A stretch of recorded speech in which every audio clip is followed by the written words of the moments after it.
यहाँ पर 11 मेरे पास छोटे वाले गुलाब जामुन है, 2 ब्रेड स्लाइसेस हैं, ये छोटी वाली है इसलिए मैंने 2 ली है। अगर आपके पास बड़ी है तो 1 लीजिएगा। 1 कप दूध है, बादाम पिसते जाएंगे एज रिक्वायर्ड। चीनी टेस्ट है, यहाँ पर मैंने 2 टेबल स्पून ली है क्योंकि गुलाब जामुन भी मीठे हैं, इस वजह से मैंने चीनी जो है 2 टेबल स्पून ली है। आप चाहें तो अपने टेस्ट के हिसाब से कम ज्यादा कर सकते हैं। 1 अदद अंडा जाएगा और 3 छोटी इलायचियां जाएंगी। तो आइए स्टार्ट करते हैं। जिस तरह मैंने बताया कि ये बनाने में बहुत इजी है, तो इसके लिए सबसे पहले हमें एक ग्राइंडर चाहिए। ग्राइंडर के अंदर डालेंगे हम ये सारे गुलाब जामुन, ब्रेड स्लाइसेस तोड़ के डाल देंगे, छोटी इलायची, चीनी, तो टेस्ट हम डालेंगे, 1 कप मिल्क, 1 अदद अंडा को हमने डालकर ग्राइंड कर लेना है। ये सब चीजें डालकर हम इसे अच्छी तरह ग्राइंड कर लेंगे, एक स्मूथ पेस्ट बन जाए। ग्राइंड हो चुका है। अब हमने लेनी है यहाँ पर एक शीशे की डिश, ओवन प्रूफ होनी चाहिए। इसके अंदर हम ये सारा मिक्सचर ऐड कर देंगे। सबसे पहले हमने ओवन को प्रीहीट करना है 180 डिग्री पर और इसे 20 से 25 मिनट तक हमने बेक करना है। जिनके पास ओवन नहीं है तो परेशान होने की जरूरत नहीं है, आप देगची के अंदर भी इसे बेक कर सकते हैं। इसके ऊपर में थोड़ा सा ये जो बादाम पिस्ते में छवि डाल देंगे, कुछ हम ऊपर गार्निश के लिए रख देंगे। तो इसको मैं ओवन में रखने जा रही हूँ बेक होने के लिए तकरीबन 20 से 25 मिनट के लिए। और इसकी जो इंडिकेशन है वो ये है कि जब आप टूथपिक अंदर डालें तो वो आपकी क्लीन निकलनी चाहिए, जिस तरह हम केक की करते हैं। गुलाब जामुन डिलाइट हमारे तैयार है, इसे मैंने ओवन से निकाल दिया है, अभी बहुत गर्म है। ये जो बादाम पिस्ते आप चाहें तो ऊपर से मजीद और गार्निश कर सकते हैं। बहुत गर्म है, इसे मैं फ्रिज के अंदर रख दूंगी।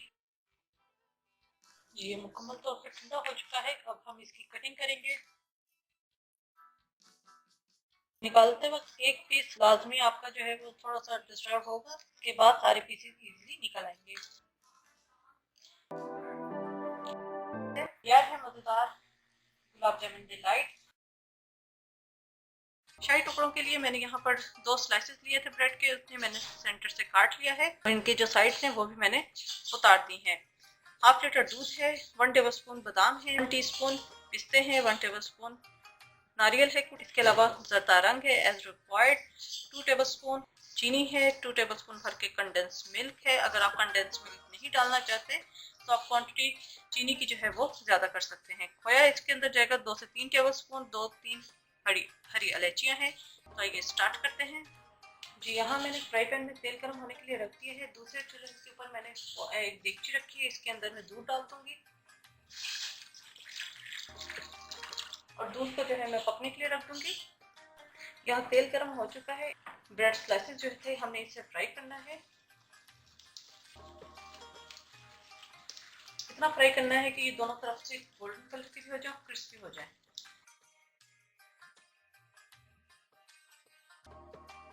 ये 2 पीसेस हो चुके हैं दोनों तरफ से गोल्डन, इसको मैं निकाल लूंगी।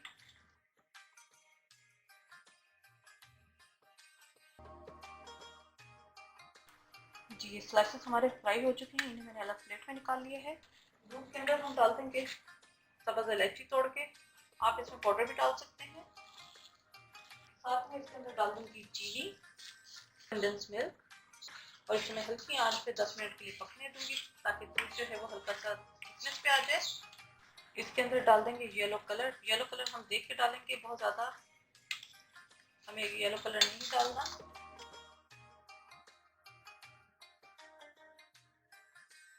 दूध जो है वो थिक हो चुका है। इसके अंदर हम डाल देंगे खोया। थोड़ा सा मैं खोया इसके अंदर डालूंगी और थोड़ा सा मैं बचा लूंगी ऊपर गार्निश करने के लिए। मिक्स करेंगे और मैं यहाँ इसका चूल्हा कर दूंगी बंद। जी यहाँ डिश के अंदर मैंने ये स्लाइसेस हिस्सा रख दिए हैं, इसके ऊपर अब हम ये दूध डाल देंगे और इसको मैं इसी तरह इसके अंदर डिप होने दूंगी। जो है वो इस दूध को सोख कर लेगा, तो इसको मैं इसी तरह पड़ा रहने दूंगी। जी ये ब्रेड ने मैक्सिमम जो है दूध सोख कर लिया है। अब इसको बहुत ही एहतियात के साथ हम सर्विंग डिश में निकालेंगे क्योंकि बहुत ही नरम है, तो ये अक्सर होता है कि डालते डालते टूट जाती है।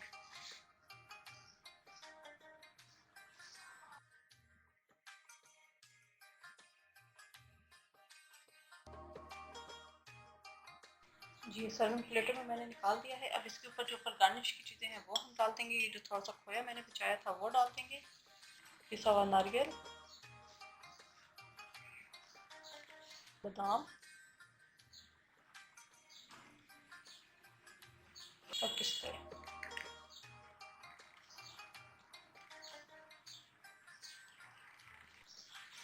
अगर आपको पसंद हो तो आप इसके ऊपर चांदी का वर्क भी लगा सकते हैं।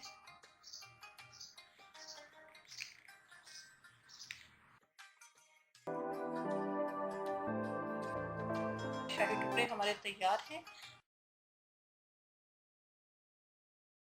जिसके लिए हमें जिन चीज़ों की ज़रूरत है, हाफ लीटर मेरे पास दूध है, हाफ कप मेरे पास सवैयाँ है, 1 टेबलस्पून पिस्ते हैं, 1 से 2 टेबलस्पून बादाम है, नारियल है, 1-2 छुहारे मैंने काट लिए थे, हाफ कप जो है चीनी है मेरे पास और 2 छोटी इलायचियाँ हैं। मेवे आप अपने हिसाब से ले सकते हैं, कम ज़्यादा ये आपके ऊपर है। अगर ज़्यादा शीरखुरमे में मेवे पसंद हैं तो आप ज़्यादा डाल सकते हैं। तो आइए स्टार्ट करते हैं। यहाँ फ्राई पैन के अंदर मैंने 1 टीस्पून करीब ऑयल लिया है।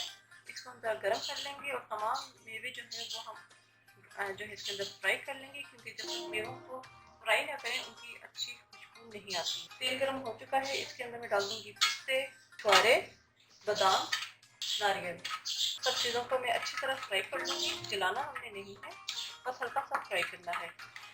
जब इसमें से हल्की सी खुशबू आना शुरू हो जाए तो हम इसे निकाल लेंगे। ये फ्राई हो चुके हैं, इन्हें हमने निकाल लूँगी अलग प्लेट में। 1 टीस्पून मज़ीद ऑयल लिया है, अंदर मैं सवैयाँ फ्राई करूँगी। सवैयों को भी हमने हल्का सा फ्राई करना है, बहुत ज़्यादा फ्राई नहीं करना कि वो जल जाए। सवैयाँ फ्राई हो चुकी हैं, बस हमने इतना ही फ्राई करना है, ज़्यादा फ्राई करेंगे तो ये जल जाएंगे। मैं इन्हें भी निकाल लूँगी अलग प्लेट में। यहाँ मैंने एक पॉट ले लिया, इसके अंदर मैं दूध डाल दूँगी, साथ ही इसके अंदर मैं डाल दूँगी इलायचियाँ, आप पाउडर भी डाल सकते हैं। दूध में बॉयल आ गया है, डाल देंगे चीनी, हम डाल देंगे सवैयाँ जो हमने फ्राई की थी वो, और इसे मैं पकने के लिए रख दूँगी जब तक सवैयाँ जो है वो हमारी गल न जाए और दूध जो है वो थोड़ा सा थिकनेस में ना आ जाए। जी ये सवैयाँ जो है वो गल चुकी हैं, इसके अंदर मैं डाल दूँगी ड्राई फ्रूट। 1-2 मिनट बस मैं इसे और कुक करूँगी। खुरमा हमारा तैयार है, मैं इसे सर्विंग बाउल में निकाल लूँगी। अगर आप इसे मज़ीद और थिक रखना चाहते हैं तो आप मज़ीद और पका सकते हैं। बेहतरीन सा रवायती शीर खुरमा हमारा तैयार है।